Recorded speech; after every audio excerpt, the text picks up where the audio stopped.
Funkcjonalność Load Characteristics. Przemienniki Mitsubishi Electric jako jedyne chyba na rynku polskim posiadają wbudowaną funkcjonalność o nazwie Load Characteristics.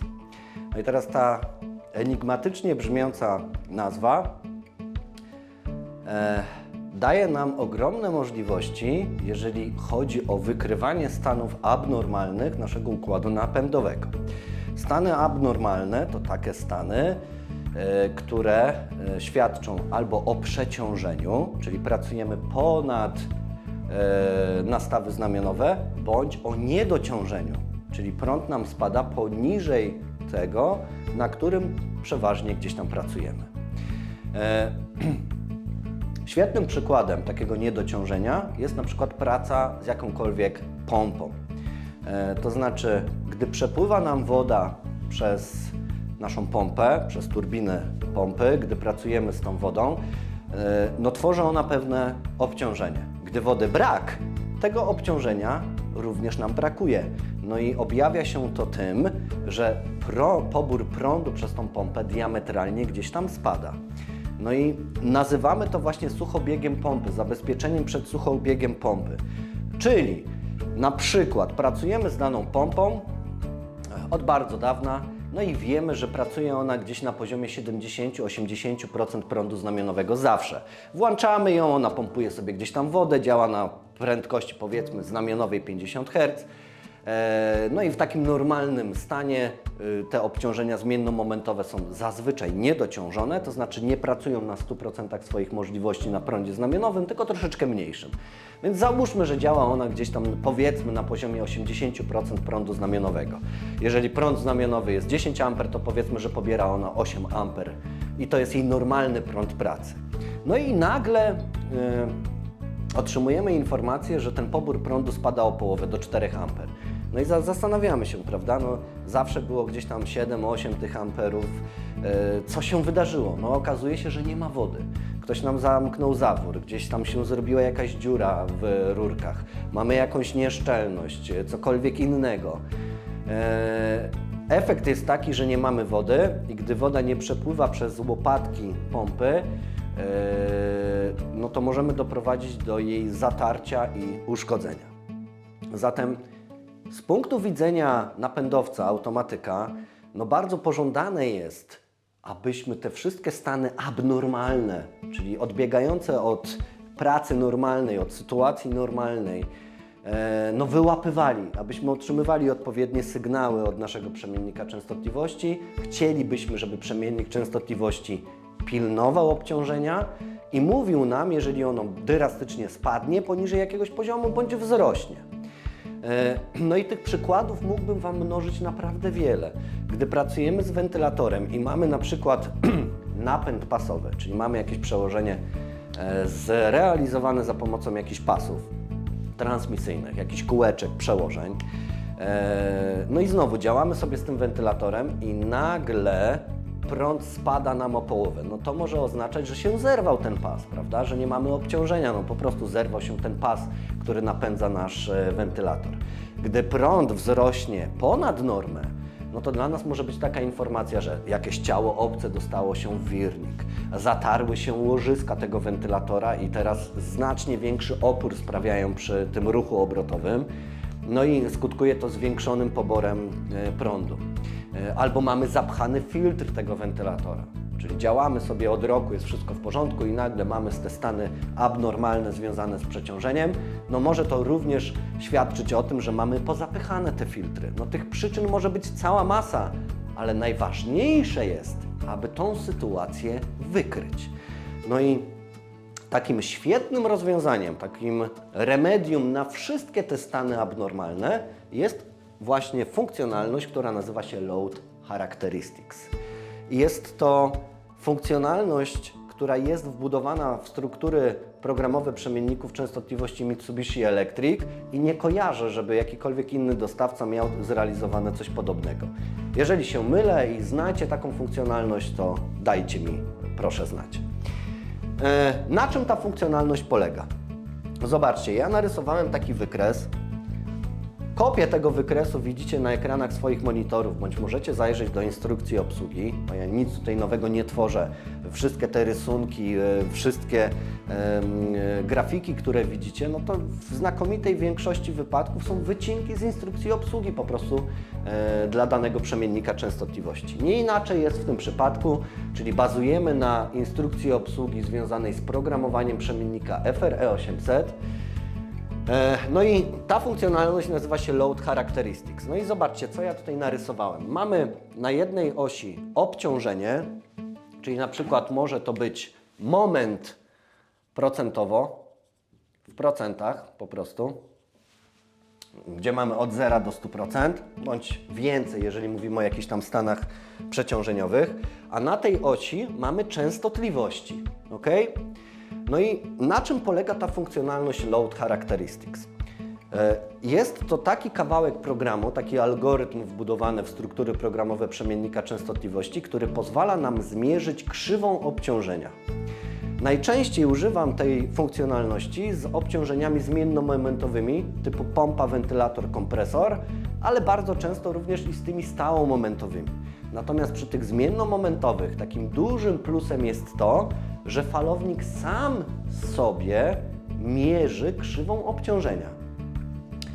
W standardowym wykonaniu takich funkcji zabezpieczających czy informujących nas o przeciążeniu bądź niedociążeniu, czyli spadku obciążenia, to są takie funkcje, które działają zero-jedynkowo. To znaczy możemy ustawić, jeżeli na wyjściu będzie 150% prądu znamionowego przez 10 sekund, to się wyłącz, albo wystaw mi jakieś wyjście, albo mnie o tym poinformuj. Natomiast nie mówimy, dla jakiej prędkości. Czy jesteśmy na 5, 10, 15, 20, 30, 50 Hz. Po prostu badamy prąd w sposób ciągły. I tu jest ta zmiana, ta nowa jakość, którą wnosi Load Characteristics. Zobaczcie. Żeby włączyć tą całą funkcjonalność, to w parametrze 1480 wybieramy wartość 1 i zatwierdzamy. Czyli w 1480 robimy na wartość 1, zatwierdzamy i musimy wpisać jeszcze dwa parametry. 1487 i 1486, czyli musimy powiedzieć falownikowi zmierz obciążenie w zakresie tych prędkości. Czyli 1487 to jest dolna prędkość i domyślnie jest ona ustawiona jako 6 Hz, a 1486, czyli górna granica prędkości, jest domyślnie ustawiona na herców 50. Ok? No i falownik mierzy sobie obciążenie, czyli jak bardzo jest obciążony nasz wał silnika w 5 punktach prędkości. Czyli mamy F1 definiujemy tym parametrem i wynosi on 6 Hz. F2, czyli częstotliwość numer 2, jest wyliczana ze wzoru. F5 minus F1. F5 robimy w tym parametrze 1486 i jest 50 Hz. Czyli mamy F5, 50 odjąć F1, 6, to mamy 44, prawda? Podzielić na 4 daje nam 11. Dodać F1, czyli 6, mamy 17 Hz. Więc F1 jest równe 6, F2 jest równe 17, F3 to jest F5 minus F1 na 2 plus F1, czyli 28. F4 to jest F5 minus F1 podzielone na 4 razy 3 plus F1, czyli 41. No i ta ostatnia to jest 50 Hz. My oczywiście jako użytkownik możemy sobie zmieniać te zakresy, no bo definiujemy tą i tą, prawda? No i zmienia nam się wszystko po drodze. Ale tak jest na nastawie domyślnej. Czyli jak nie będziecie nic zmieniać, tylko włączycie ten pomiar. No i zobaczcie, co robi falownik. Falownik wystartuje naszym wentylatorem, bo pokażemy Wam tą charakterystykę Load Characteristics, pokażemy Wam działanie tego Load Characteristics w prawdziwej aplikacji. Będziemy działali z wentylatorem i ja go będę tłumił, czyli zmieniał mu obciążenie dla pewnych prędkości. No i zobaczcie, falownik startuje wentylator na poziomie 6 Hz, mierzy sobie i wpisuje w parametrze 1481 wartość obciążenia, na przykład 10%. Że zmierzył, że dla tej częstotliwości to obciążenie to jest 10% znamionowego. Następnie dla punktu numer 2, 17 Hz, w parametrze 1482 wpisuję zmierzone obciążenie, powiedzmy 20%. Następnie dla trzeciej częstotliwości, czyli 28 Hz, w parametrze 1483 wpisuję sobie zmierzone obciążenie, powiedzmy 35%. Analogicznie dla punktu czwartego w parametrze 1484 mamy wpisaną obciążenie, powiedzmy 50%, no i dla 50 Hz w parametrze 1485 mamy na przykład 70%.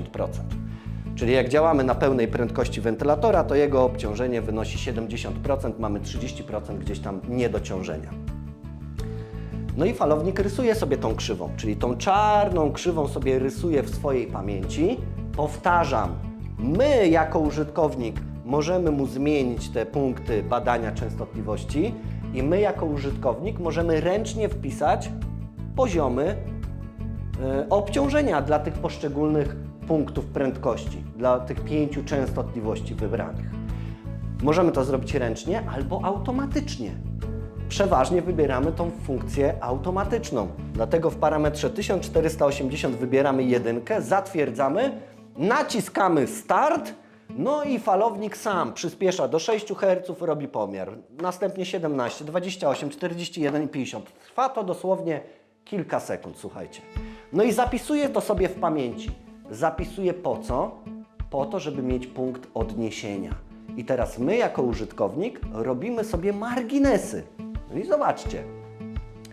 Mamy tutaj kolorem fioletowym pierwszy margines, czyli widzicie, tutaj mamy kreskę na dole i kreskę u góry. I my w parametrze 1488 ustawiamy sobie ten górny margines, w parametrze 1489 dolny margines. I te marginesy mówią nam, że przekroczyłem prąd albo spadł poniżej ten prąd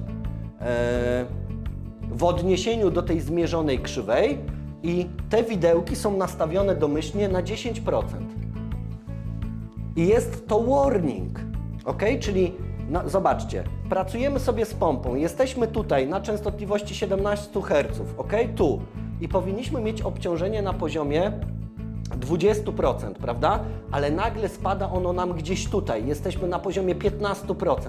Jesteśmy poniżej tego marginesu, który ustawiliśmy 10%, więc falownik nas po tym poinformuje ostrzeżeniem. Nie wyłączy pracy tego wentylatora, on tylko na wyświetlaczu nam pokaże: ostrzegam Cię, prąd spadł poniżej 10%, poniżej tego marginesu dolnego, który ustawiłeś w parametrze 1489. Ja to wykryłem i Cię informuję. Ale wszystko sobie dalej działa, to jest tylko ostrzeżenie. No i podobnie ma to miejsce z górną granicą, czyli na przykład jesteśmy sobie na 41 Hz, obciążenie powinno być 50%, a nagle jest 70%, prawda? Czyli jesteśmy tutaj gdzieś. No i znowu przekroczyliśmy tą górną granicę ostrzeżenia i falownik wyświetla to na ekranie swojego monitora i mówi nam: przekroczyłeś prąd o 10% wedle zadeklarowanej zmierzonej krzywej, coś się dzieje źle, ja Cię o tym informuję. Ale znowu nie wyłącza działania tego wentylatora. Inaczej jest z drugim typem marginesu, czyli na pomarańczowo widzicie tutaj linię i tutaj linię. I te marginesy ustawiamy: dolny w 1491 i wynosi on 20%, a górny w 1490 i również wynosi on 20%. I teraz, jeżeli przekroczymy prąd powyżej tego górnego bądź dolnego marginesu, no to falownik się wyłączy z odpowiednim kodem błędu i powie nam: słuchaj, prąd spadł o 20% albo wzrósł o 20%, a nie powinien. Ja to wykryłem, wyłączyłem i Cię o tym informuję. Proszę Cię, napraw to i włącz mnie ponownie. Ok? Więc zobaczcie, mamy marginesy ostrzeżenia, które możemy sobie zrobić wąsko i sprawdzać, czy się jakieś odchyłki dzieją, i mamy marginesy błędu, które możemy sobie zrobić znacznie szerzej i jeżeli przekroczymy te górne marginesy błędu, to po prostu od razu wyłączyć, no bo dzieje się coś złego, zaraz coś rozwalimy, pękną nam łopatki wentylatora, coś dostało się do środka, zatrzemy pompę, cokolwiek innego, no rozwalimy coś, nie możemy tak dalej działać z tym układem napędowym. Więc dla mnie, jako napędowca, jest to cudowne rozwiązanie, głównie z tego powodu, że badam obciążenie w pełnym zakresie prędkości. Czyli działam sobie z pompą, nie wiem, na 20 Hz dzieje się coś złego, ale na 30 Hz już jest w porządku. Nie badam tego prądu dla każdej prędkości, tylko mam swoją krzywą, pod której się poruszam. I jest to jeden z najlepszych metod, jakie znam, gdy mówimy o ochronie naszej aplikacji związanej z układem napędowym. Czyli jeżeli gdzieś przekroczę prąd albo mi ten prąd spadnie, to ja wiem dokładnie, kiedy to się stało, w jakim punkcie i o ile. No i zobaczcie, to jest bardzo przydatne. Czyli na przykład możecie to wykorzystać sobie do sprawdzania, nie wiem, drgań, do sprawdzania sobie kondycji układu napędowego. Czyli jeżeli na przykład o 10% wzrośnie mi prąd od tej krzywej normalnej, to znaczy, że już coś złego dzieje się z łożyskami. Obciążenie mamy to samo, nic nie zmienialiśmy, mechanika jest ta sama. Zawsze działamy tak samo, a pomimo tego prąd wzrasta o 10% i nie spada. No bo zacierają się już łożyska, ok? Może warto spojrzeć i sprawdzić, w jakim stanie te łożyska są. Więc przekuć i wykorzystać tą funkcjonalność możecie na nieograniczoną liczbę sposobów. Odnieść to możemy do każdej aplikacji. W przypadku pompy możemy badać przeciążenia, niedociążenia. W przypadku wentylatora pilnować zerwanego pasa wentylatora, czy zapchanych filtrów wentylatora. Gdy mówimy o jakimś przenośniku taśmowym, no to sprawdzamy, czy jest za mocno załadowany bądź za lekko załadowany. Naprawdę, ja mógłbym podawać tych przykładów co najmniej kilkadziesiąt, jak nie kilkaset. W każdej aplikacji badamy prąd wyjściowy i w każdej aplikacji zabezpieczamy silnik przed stanami przeciążeniowymi, a w wielu aplikacjach nawet przed stanami niedociążeniowymi. Czyli spadł mi prąd o jakąś tam wartość. Dlaczego tak się stało? No coś się uszkodziło. Pękł jakiś pas, spadł załadunek, rozwaliła się przekładnia, cokolwiek innego. Mamy tą informację, wiemy i podejrzewamy, co się mogło stać. Najważniejsze, żeby falownik nas o tym poinformował w odpowiednim czasie. A propos czasu. W parametrze 1492 wpisujemy w sekundach czas detekcji. Czyli jeżeli nastawimy sobie tutaj w parametrze 1492 3 sekundy, to falownik będzie badał, jak się zachowuje to obciążenie. Jeżeli to obciążenie przez 3 sekundy przekroczy nam jakiś margines, no to zostanie wywołana odpowiednia akcja działania związana z tym ostrzeżeniem, czyli warningiem, albo związana z samowyłączeniem się falownika w związku z błędem związanym z przekroczeniem tej górnej granicy bądź dolnej granicy. Także pokażemy Wam, jak to wygląda w rzeczywistości na bazie wentylatora, czyli zmierzymy sobie obciążenie tego wentylatora, ok? Ustawimy go sobie na jakiejś prędkości i ja będę dławił go albo na ssaniu, albo na wylocie, co będzie skutkowało tym, że jego obciążenie diametralnie spadnie, no i falownik powinien nas po tym poinformować odpowiednim kodem błędu. Lotny start, szukanie prędkości lub jak to woli speed search. Funkcja, którą nazywamy lotnym startem, tak dosyć mocno luźno i potocznie, jest to funkcja, która pozwala nam na pracę automatyczną z bardzo dużymi bezwładnościami. W dużej mierze mam tutaj na myśli bardzo dużej masy wentylatory. Czyli mówimy o wentylatorze, który ma moc gdzieś tam 30 czy 45 kW, ogromne 2 czy 3 metrowe łopatki, które poruszają się z bardzo wysoką prędkością i nagle musimy gdzieś tam tym wentylatorem przystopować, bądź dochodzi do utraty zasilania, on nadal wiruje na wysokiej prędkości i załóżmy na przykład, że jest idealnie wyważony i hamuje własną bezwładnością, wolnym wybiegiem w 58 minut. Ja kiedyś miałem przyjemność stać przy takim wentylatorze, który hamował chyba 62 czy 63 minuty.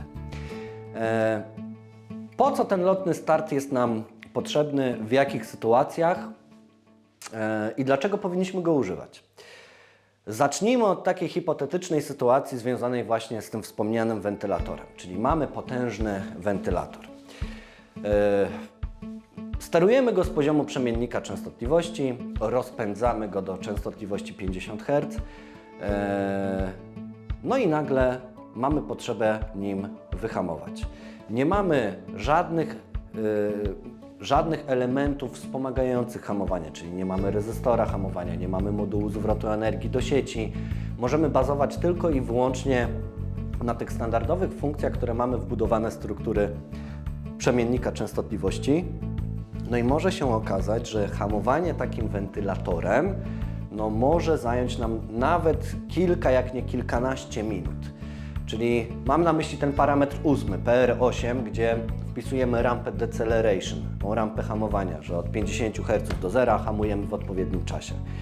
Nie możemy sobie tam wpisać czasu jakikolwiek chcemy, bo związane jest to z tą powrotem energii regeneratywnej od strony napędu, od strony silnika elektrycznego. Dobrze wiemy, że ta energia ładuje nam kondensatory, dalej nie ma ujścia, bo są diody, które działają zaporowo w stronę sieci. No i gdy tej energii zgromadzimy zbyt dużo na tym kondensatorze DC, włącza się taki układ pomiarowy ochronny i odłączamy się od naszego wentylatora, zaczyna on hamować wolnym wybiegiem. Gdy mamy podłączony rezystor, to tą energię przekazujemy na zewnętrzny rezystor.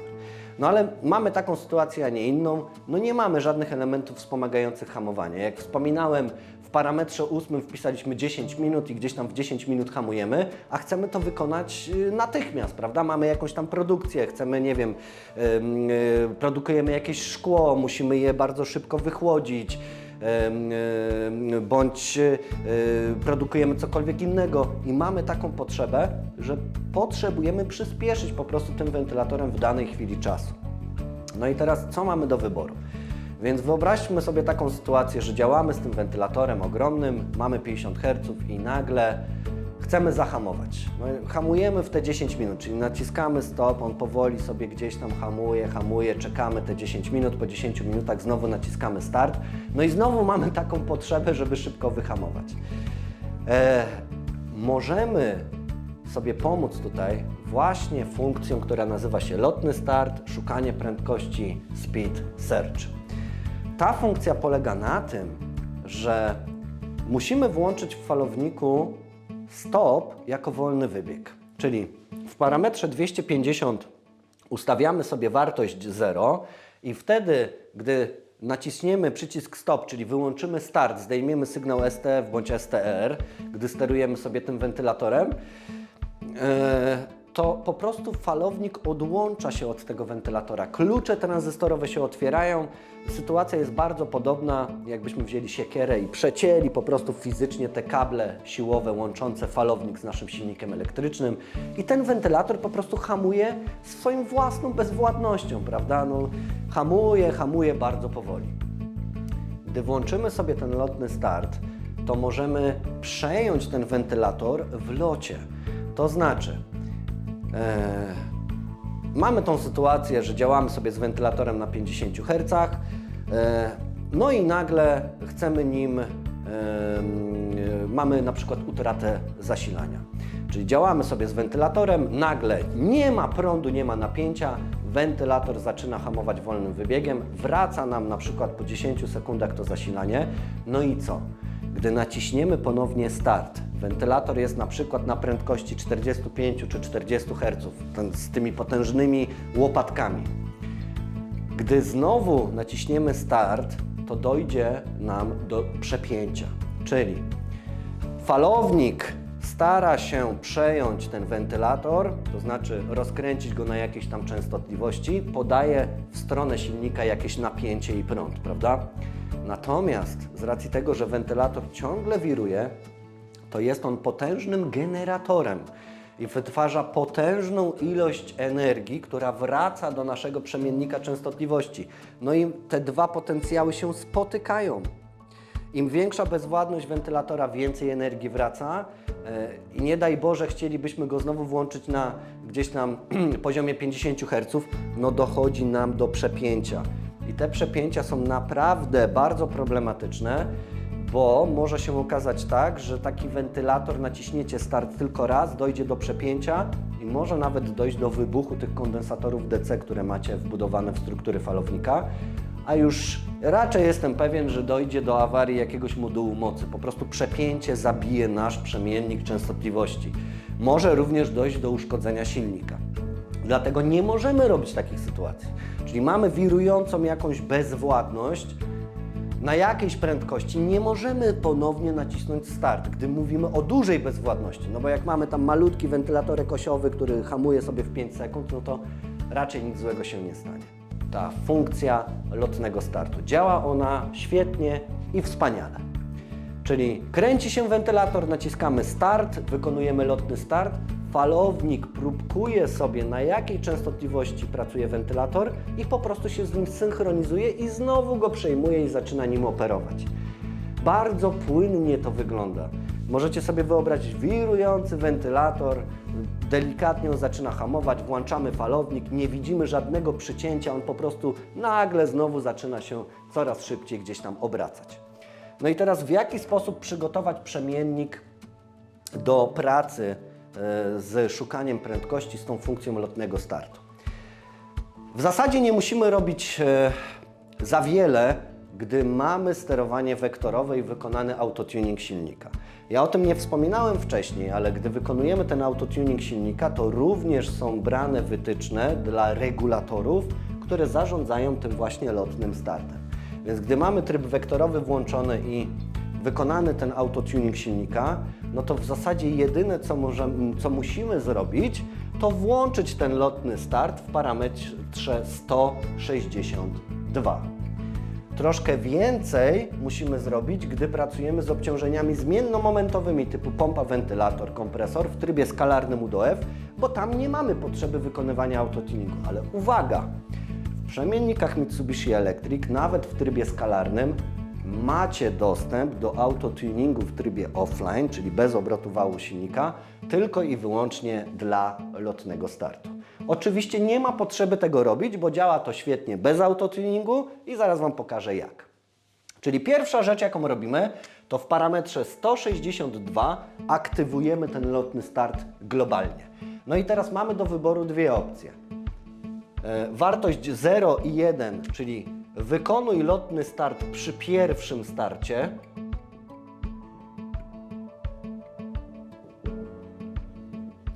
Czyli włączamy sobie ten parametr na wartość na przykład 1, naciskamy start, wykonujemy lotny start. Każdy kolejny start tego wentylatora nie odbywa się z lotnym startem. Tylko i wyłącznie pierwszy start. Cała reszta odbywa się w sposób standardowy, bez szukania prędkości. Jeżeli zrobimy wartość 10 bądź 11, to lotny start jest zawsze, czyli zawsze, gdy naciśniemy przycisk start, falownik będzie wykrywał prędkość wirowania się tej masy i będzie przejmował ją w locie. Także my nastawimy sobie wartość 10 bądź 11. Chcemy, żeby ten lotny start odbywał się zawsze, gdy naciśniemy przycisk STF bądź STR. Mało tego, w parametrze 611 możecie sobie wpisać czas przyspieszania, czyli tą rampę ACC po wykonanym lotnym starcie. Jeżeli tego nie zrobicie, to nastawa domyślna jest 99999, co oznacza, że aktywna jest rampa ustawiona w parametrze 7, ten standardowy czas ACC. Ale macie parametr 611, gdzie możecie tą rampę zmienić tylko i wyłącznie dla lotnego startu. Jeżeli jest oczywiście taka potrzeba.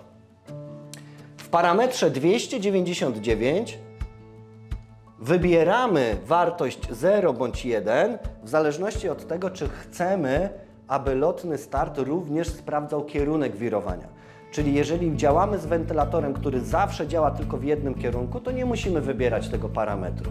Natomiast jeżeli będziemy zmieniali kierunek i czasami wentylator może być na przykład wyciągowy, a czasami bytowy, nawiewny, to powinniśmy wpisać tutaj 1 i dodatkowo ten lotny start najpierw sprawdzi kierunek wirowania wentylatora, a później dopiero będzie szukał prędkości. No i na końcu w parametrze 57 wpisujemy sobie opóźnienie, czyli mamy włączony w parametrze 250 stop wolnym wybiegiem, czyli na stawę 0 mamy zrobioną, czyli zdejmujemy sygnał start, wentylator zaczyna kręcić się własną bezwładnością, zaczyna hamować. I robi to po opóźnieniu wpisanym w parametrze 57. No i nastawy domyślne zależą od mocy falownika. Dla małych mocy to będzie tam gdzieś sekunda, dwie, dla większych mocy to będzie nawet kilka sekund. Chodzi o to, że w momencie, gdy zdejmujemy sygnał start, czyli chcemy wystopować, wolnym wybiegiem oczywiście, czyli zdejmujemy sygnał start, to jak długo ma czekać jeszcze falownik, zanim zacznie hamować wolnym wybiegiem? Czyli zdejmujemy start, no i czekamy na przykład 5 sekund i dopiero hamujemy wolnym wybiegiem. Czyli taki jakby delay, takie opóźnienie możemy sobie tutaj wpisać. Więc tutaj wpiszemy sobie wartość 0 bez opóźnienia, ustawimy sobie hamowanie wolnym wybiegiem, ustawimy sobie wykrywanie kierunku w parametrze 299 i aktywujemy lotny start w parametrze 162 i za chwilkę przy pomocy wentylatora sprawdzimy sobie działanie tego lotnego startu. Ja już go pokazywałem wcześniej, ale nie mieliśmy obciążenia na wale silnika. Teraz będziemy działać z prawdziwym wentylatorem, no i zobaczycie, jak świetnie ta funkcjonalność lotnego startu działa. Serdecznie zapraszam! Cześć, witam Was serdecznie. W tym ćwiczeniu będziemy obcować już z prawdziwym obciążeniem w postaci wentylatora, czyli będziemy mieli obciążenie zmiennomomentowe. Jak widzicie na ekranach swoich monitorów, przygotowaliśmy dla Was taki wentylator promieniowy ciśnieniowy polskiej produkcji firmy Convector. Mamy założony jako napęd tego wentylatora silnik marki Bessel SH71-2B, który ma moc 0,55 kW, prędkość obrotowa 2790 RPM. Połączony jest w trójkąt, ponieważ mamy przemiennik FRE 800 zasilany jedną fazą.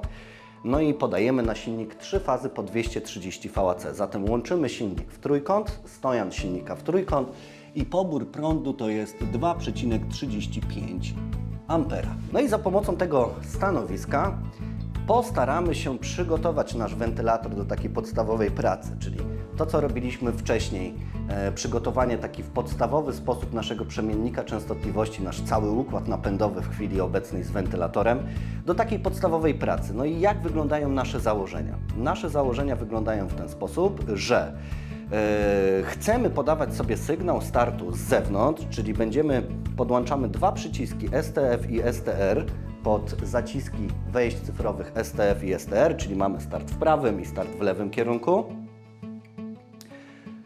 Pod dwa wyjścia cyfrowe, czyli FU oraz RAN, podłączyliśmy sobie dwie lampeczki i sygnalizować będziemy za pomocą lampki RAN. Mamy już domyślnie przypisaną funkcję pracy z silnikiem, a do wyjścia FU przypiszemy funkcję awarii, czyli sygnalizację awarii.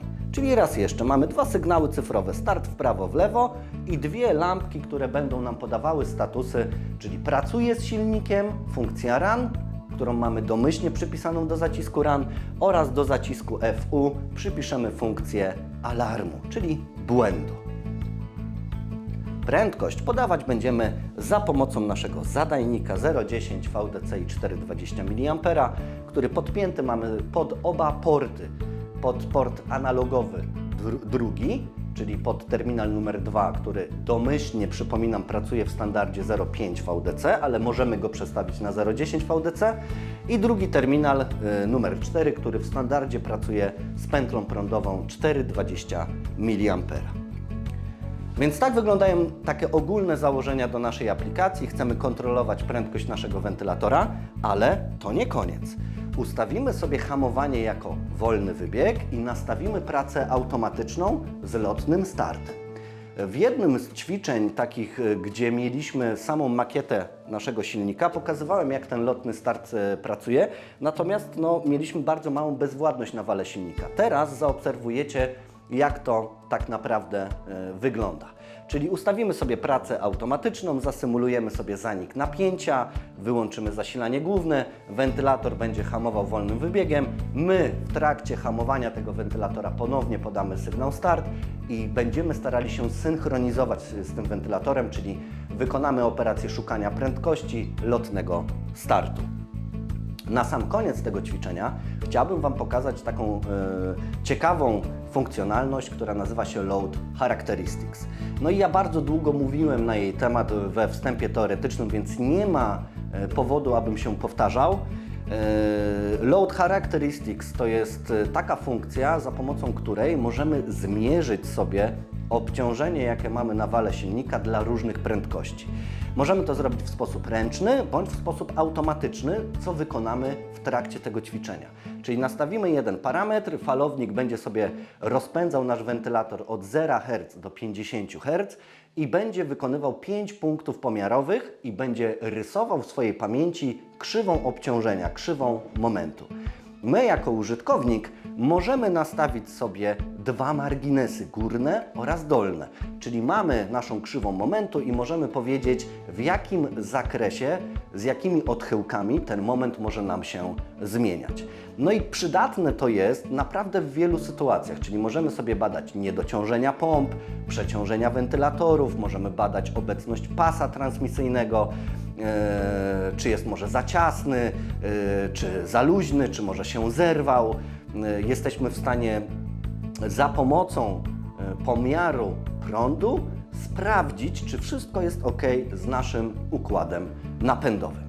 Zatem na samym końcu przeprowadzimy sobie taką operację badania tego obciążenia, wybadamy, jaki poziom obciążenia mamy dla danej prędkości tego wentylatora, no i na samym końcu gdzieś tam postaramy się troszeczkę dławić nasz wentylator, czyli mamy taką rurę ssącą, będziemy przymykać tą rurę, obciążenie tego wentylatora będzie diametralnie spadało, no i zobaczymy, czy ten funkcjonalność Load Characteristics rzeczywiście wyrzuci nam jakiś błąd, czy poda nam jakieś może tylko i wyłącznie ostrzeżenie. Zatem zaczynamy. Od czego powinniśmy zacząć? No zawsze zaczynamy od tego, że wracamy do nastaw fabrycznych ze wszystkimi parametrami w przemienniku częstotliwości, ponieważ zmienialiśmy wiele nastaw tych parametrów. Więc odłączamy nasz zewnętrzny panel na chwilkę, przechodzimy w tryb PU-AXT, naciskamy przycisk Mode, idziemy do parametru All Clear, nastawiamy 1 i zatwierdzamy. OK, wszystkie parametry mamy teraz wykasowane, wróciły one do nastaw fabrycznych i nastawimy sobie teraz parametr numer 77, abyśmy nie musieli pilnować falownika, by był ciągle w trybie PU, aby przyjmował nam parametry.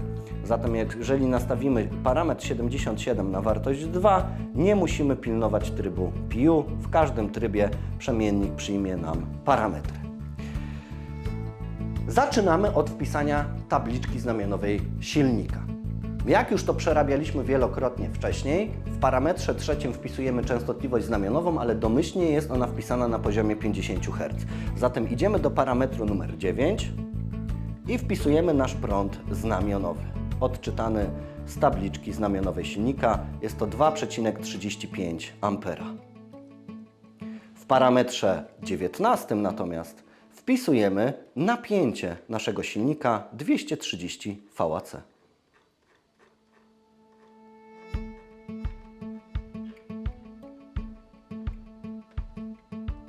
OK, mamy wpisaną tabliczkę znamionową silnika. Teraz w parametrze 79 wybieramy sobie źródła sygnałów start-stop oraz źródło zadawania częstotliwości.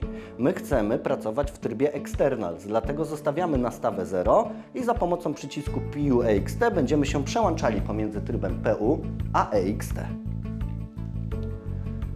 Następnie powinniśmy wybrać algorytm sterowania w parametrze 800, natomiast domyślnie jest wpisane sterowanie skalarne U do F. Wróciliśmy do nastaw fabrycznych, więc mamy już ten algorytm zatwierdzony. Nie musimy tego ponownie robić. Co nam pozostaje?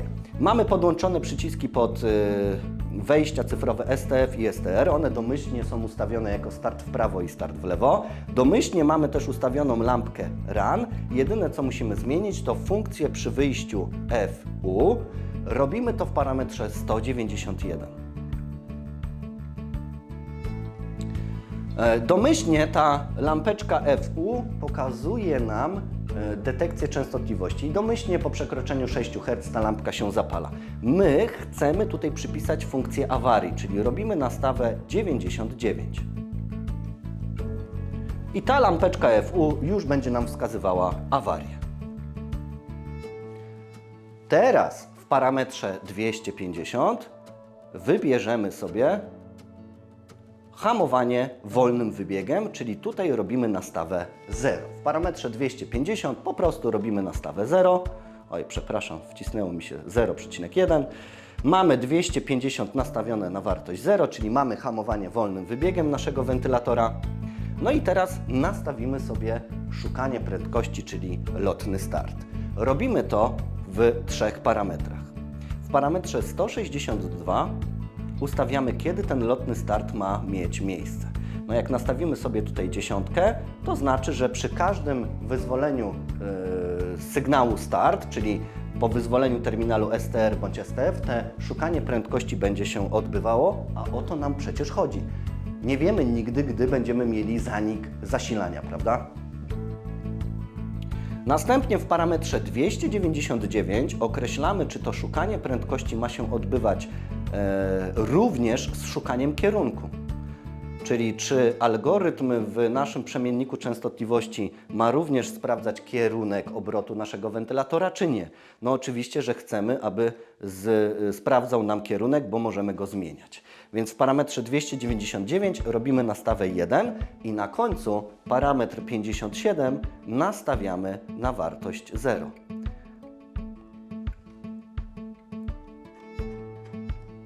W tym parametrze określamy opóźnienie, czyli gdy zaczniemy hamować wolnym wybiegiem, to pomiędzy wyzwoleniem sygnału stop, czy chcemy mieć jeszcze jakieś dodatkowe opóźnienie. No nie chcemy mieć tego opóźnienia. Więc w podstawowy sposób możemy teraz zacząć testować nasz wentylator, nasz napęd wentylatora. Natomiast przypomniałem sobie jeszcze o jednej rzeczy. Wróciliśmy do nastaw fabrycznych, a fabrycznie terminal numer 2 pracuje z napięciem 0,5 VDC.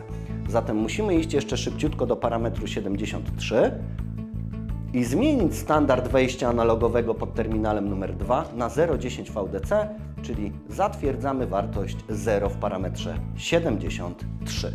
No i teraz wydaje mi się, że wszystko mamy sparametryzowane. Możemy sobie potestować pracę z tym wentylatorem. Przechodzimy w tryb PU-EXT. Podłączam nasz zewnętrzny panel, abyśmy mieli podgląd na monitoring, czyli w trybie monitora mamy 3 zmienne: napięcie, częstotliwość oraz prąd. Mamy te 3 zmienne na wyświetlaczu, widzicie je na ekranach swoich monitorów. No i sprawdzamy, jak zachowują się te wszystkie zmienne, które podajemy na silnik. Czyli prośba w Waszą stronę jest taka, aby odczytywać wysokość napięcia i częstotliwości, czy aby na pewno ta proporcja jest liniowa. Zaczynamy. Wyzwalamy sygnał startu. Dioda RUN nam się zapaliła. No i podajemy delikatnie częstotliwość. Mamy wygenerowane około 5 Hz w chwili obecnej. Teraz pojedziemy sobie na 10.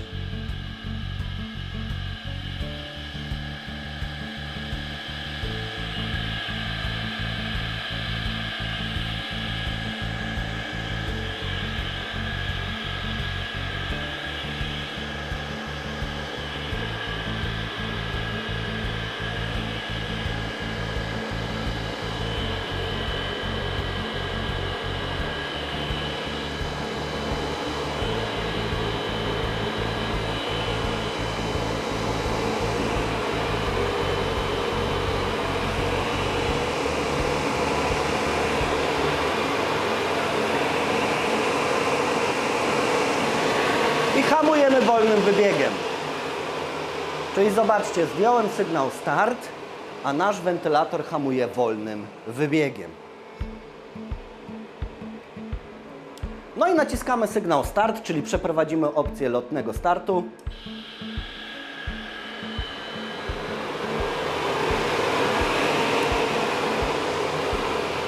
Znowu hamujemy wolnym wybiegiem, znowu łapiemy go w locie.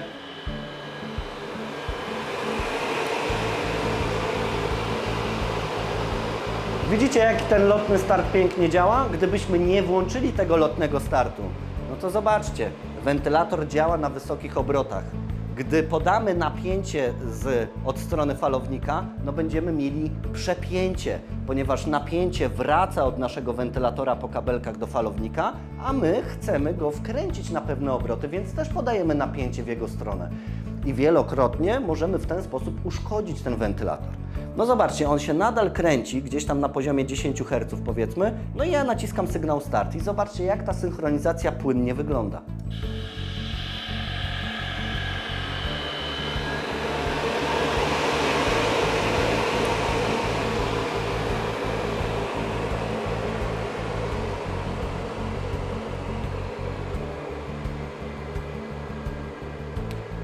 No dobrze, słuchajcie, wszystko nam pięknie tutaj zadziałało. Ja bym chciał przetestować jeszcze jedną rzecz.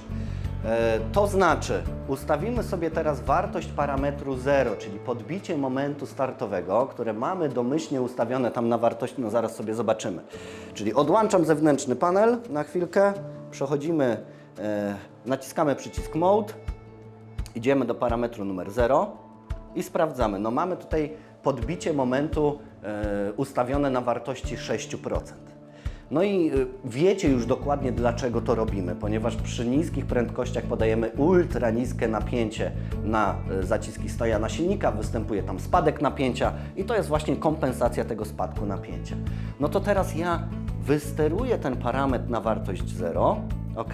I postaramy się na jakichś niskich częstotliwościach ten wentylator uruchomić i zobaczymy, co się wydarzy. Ja skręcę tutaj częstotliwość na bardzo mały poziom, powiedzmy gdzieś tam 0,3, naciskamy sygnał. Podłączymy jeszcze sobie zewnętrzny panel, żebyśmy widzieli te wszystkie zmienne.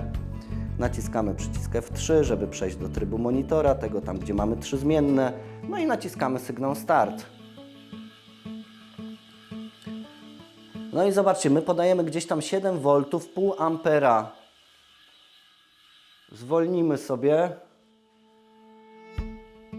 No widzicie, ten obrót wału silnika jest możliwy, ale naprawdę no, to wygląda tak, jakby miał się za chwilkę zatrzymać. No i patrzymy, 2,3 V mamy na silniku i 0,25 ampera. Ok?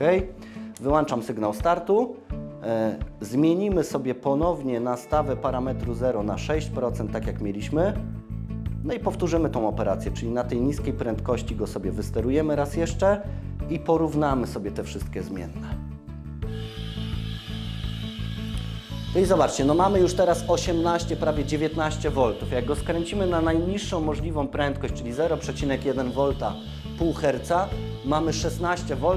Wcześniej mieliśmy no co najmniej 2 razy mniej, tam chyba w okolicach 7 czy 8 V. No dobra, słuchajcie, mamy przetestowane hamowanie wolnym wybiegiem, przetestowaliśmy sobie ten lotny start, bardzo mi na tym zależało, abyście zobaczyli, jak płynnie się to odbywa. No i teraz zaprezentuję Wam tą funkcjonalność Load Characteristics. Pierwszą rzecz, jaką musimy zrobić, to musimy określić w parametrze 1487 oraz 1486 dolną i górną granicę prędkości, w zakresie której chcemy ten pomiar obciążenia wykonać. Czyli idziemy do parametru 1487, idziemy od drugiej strony, czyli kręcę w lewo, bo jest znacznie szybciej. No i dolna ta częstotliwość to jest 6 Hz. Ja ją tak zostawię, czyli gdzieś tam od 6 Hz zaczniemy sobie badać to obciążenie, a w parametrze 1486 mamy górną granicę częstotliwości, domyślnie jest to 50 Hz, ja to tak zostawiam, czyli od 6 do 50 Hz. Ok? No i teraz musimy wyzwolić automatyczny pomiar. Robimy to w parametrze 1480. Czyli tutaj nastawiamy 1, zatwierdzamy, wracamy do ekranu głównego i jedyne co musimy zrobić to nacisnąć przycisk Start. No i mamy pomiar dla 6, 17, 28, 39 i 50 Hz. No i już widzimy, że wyskoczył nam błąd EOV3, czyli falownik, nasz przemiennik częstotliwości dokonał pomiaru na tych różnych prędkościach, chciał z 50 Hz zwolnić sobie, bo już dokonał tego pomiaru, natomiast tej energii regeneratywnej od strony silnika było zbyt dużo, zbyt gwałtownie chcieliśmy hamować tym wentylatorem, dokładnie nasz przemiennik częstotliwości, bo to algorytm tego load characteristics tym wszystkim zarządza.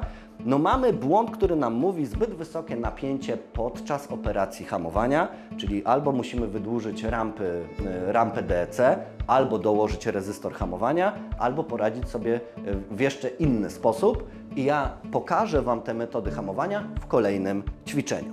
Natomiast jak już mamy ten błąd, no to zobaczcie, mamy zarówno na panelu zewnętrznym nazwę tego błędu, co się wydarzyło, jakie były zmienne na silniku, no i zapaliła nam się lampka czerwona awarii, prawda? Zresetujemy sobie, czyli tak, wyłączam sygnał start i resetujemy za pomocą wejścia cyfrowego res nasz przemiennik częstotliwości. Alternatywnie możemy nacisnąć ten czerwony przycisk stop reset albo na zewnętrznym panelu. Zatem mamy dokonany pomiar dla tych różnych prędkości, no i teraz to obciążenie możemy sobie sprawdzić w parametrach od 1481, czyli idziemy sobie do 1481 i tutaj mamy pomiar obciążenia dla 6 Hz. Następnie w kolejnym parametrze mamy pomiar obciążenia dla, chyba tam było 17 Hz, kolejny pomiar dla 27 Hz, kolejny pomiar dla chyba tam 39 i kolejny pomiar dla 50 Hz. Czyli zobaczcie, gdy rozpędzimy na maksa do wartości znamionowych nasz wentylator, to jego obciążenie wynosi 82,3%.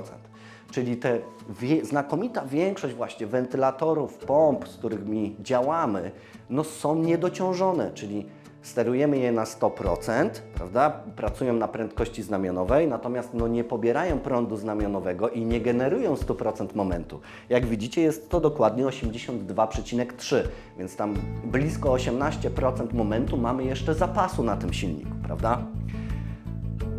I tak to wygląda właśnie z tymi obciążeniami lekkimi, dlatego mówimy, że są to obciążenia lekkie, zmiennomomentowe. Ten moment się zmieniał od małych wartości na początku do wysokich gdzieś tam pod koniec.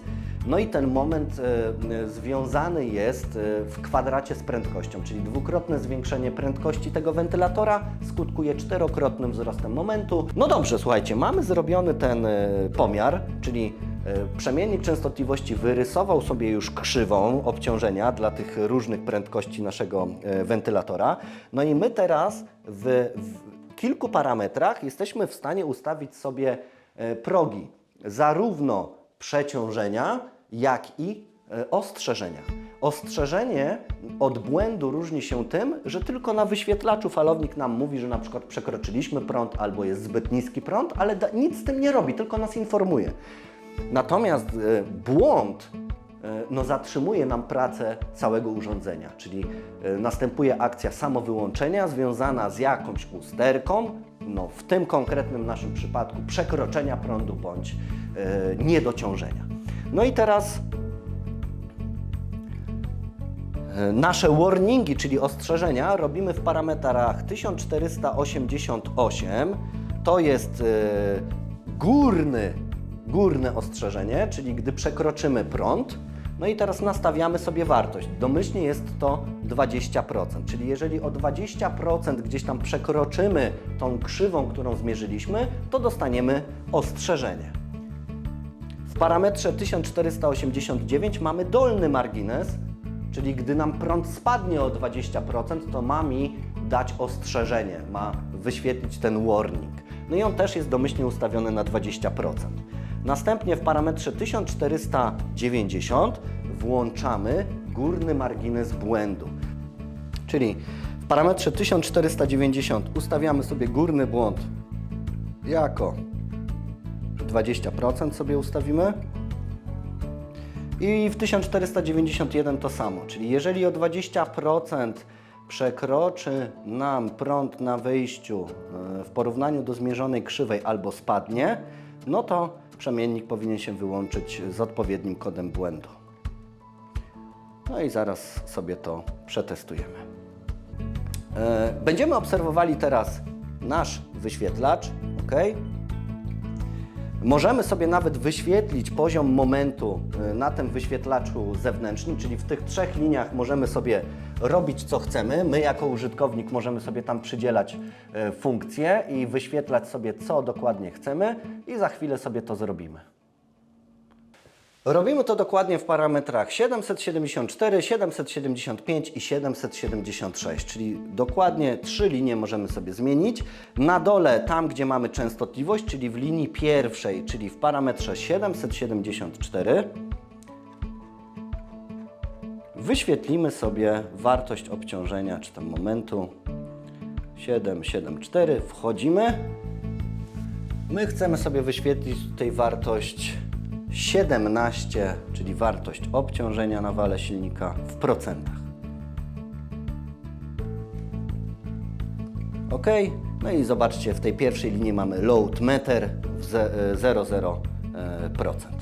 No OK, dobra, to postaramy się teraz powyzwalać te wszystkie marginesy, no co najmniej jeden związany z nietociążeniem i zrobimy to w ten sposób, że zaczniemy dławić tą rurę ssącą, przez co mniej powietrza będzie się przedostawało przez łopatki wentylatora, co skutkuje tym, że obciążenie tego wentylatora powinno diametralnie nam spaść. Czyli znowu włączamy go.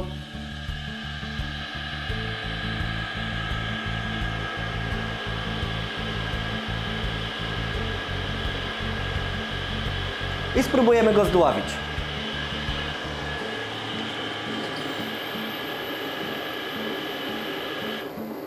No i uzyskaliśmy to, co dokładnie chcieliśmy. Czyli po zdławieniu tego wentylatora na ssaniu jego obciążenie spadło co najmniej o 20% w dół w porównaniu do tego, co sobie przemiennik zmierzył. No i wynikowo wyłączył nasz układ napędowy z kodem błędu LDN, czyli ten niski próg marginesu został przekroczony przez odpowiedni czas, no i zadziałały zabezpieczenia wbudowane w przemienniku częstotliwości. Zresetujemy sobie ten błąd. Dziękuję za uwagę.